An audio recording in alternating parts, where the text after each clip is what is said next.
I met Bob Moore when the mayor selected him to leave Houston and come to Washington, D.C. to serve as the director of the Department of Housing and Community Development.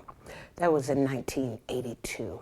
He became the first housing department director under Marion Barry. The neighborhood had been dormant since the riots following the death of Martin Luther King Jr., and the neighborhood was ready for development. He was a visionary. More than anything else, he was a visionary. He came to the Department of Housing and Community Development with a big vision for the assignment that Mayor Barry had given to him for community development, economic development, but especially for affordable housing. As the director of housing after the riots, he built all that affordable housing that was built on those burned out lots. I moved from Maryland to Columbia Heights in 1982. Most of the houses, like in Fairmont, Girard, they have a lot of abandoned houses. Columbia Heights was a diamond in the rough. I remember these beautiful townhomes, which were boarded up. But I began to meet all these individuals who were committed to the neighborhood. So you had Lynn French, and you had Bob Moore, and you had Lori Kaplan at the LAYC. We were all working toward the same goal. We needed each other. You used to say, you know, when one boat rises, all the boats rise. I just remember Bob especially being able to walk around with me and go up and down those streets and talks about his dreams. Talking about Irving Street and Fairmont, and literally having plans for each of those streets, you know, down to the 1300 block and the 1400 block. And I could see what he was talking about. Bob Moore was a visionary. And in order to do economic development, you have to start with a vision. You have to start with the belief and the ability to close your eyes and see what could be. The first time I met Mr. Moore was in 1996.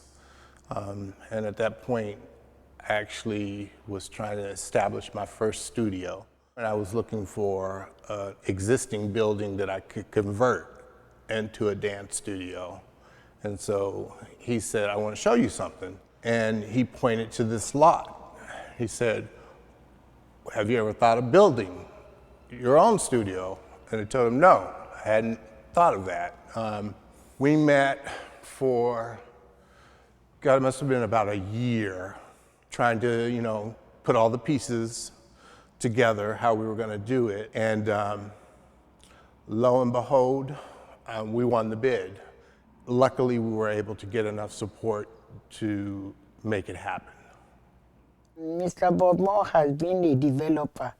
I can say he's a developer because he developed Nehemiah. You notice that during the time the Nehemiah was built, he was there to build it, to help the people around. The Nehemiah project happened long before the Green Line got there. He pulled together a coalition of us about, I think there were 4 or 5 nonprofits, including him, and also 7 banks. And then he and Joe Horning took a lot and built the Nehemiah Center, and it was called the Nehemiah Project. There was no talk at that time about a subway or any of those things. Nobody had built anything there. Then he starts bringing in these folks from Target. He starts bringing in folks from Giant. He starts bringing in folks trying to interest them. And in the beginning, they were very reluctant. They were scared of the neighborhood. But he convinced them all that there was money to be made in those neighborhoods. I think that was the reason he was successful at doing economic development, a visionary, and then knowing who could carry that vision out. I moved here in 2002.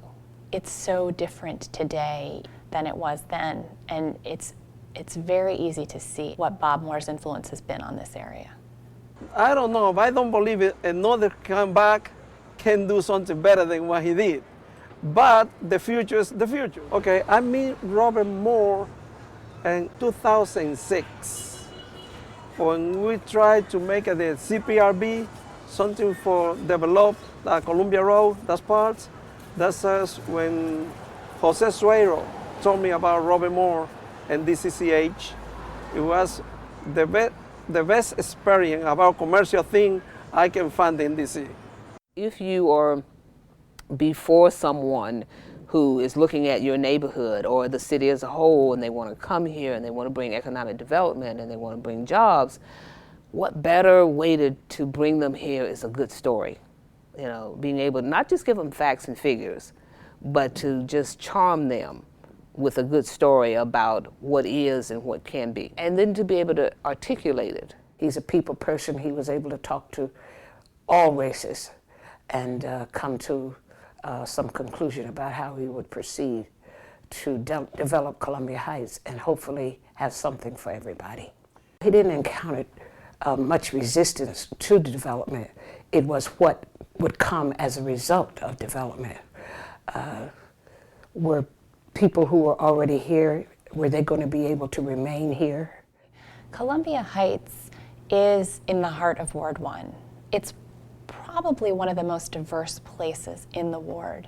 And it is that way because of the work that Bob did, the groundwork that he laid to make sure that it could always be a place for the people who've been here, but also could welcome newcomers. Once they talked about commercial development, he had a series of meetings called charrettes. There were questions asked from the community members, what our plans were, who we were, what we planned to do, you know, what is it going to do to traffic, you know, all the questions, I guess, that come when you think about putting something new in the community. And he considered that information very important to how he would proceed to bring to the neighborhood the things that the community wanted. Through the community meetings, he do advocate for people, training. Even I attended one of his training, they call it Columbia High Leadership. I attended, that was the second section of that training. And he helped to develop this area to empower people, to empower the residents, to be able to take over their own area. He worked for the poor. He worked for people who were lower income. That was his calling, and he did it. And he did it out of a deep passion and a deep love. Without him, it would not have happened the way it's happened. He brought a lot of projects to this area. Today you can see DCUSA, you can see Tivoli is operating, or Washington Dancing Institute, or Band League. Office is on 14th Street. Through him, all these things happen. One of the things that I did recently was introduce a resolution in the council to name the Columbia Heights Fountain Plaza after Mr. Moore.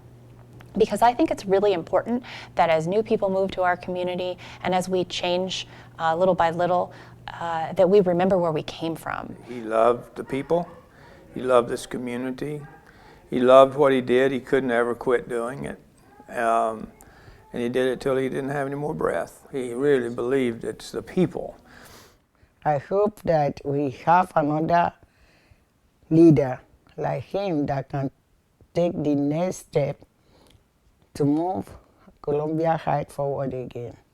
His legacy lives on in what he imparted to other people who are continuing the work themselves. Many of the people on my team did work with Bob, and what that means is that the values and the vision that he brought to his work are also reflected in the work that we do here in the Ward 1 Council office.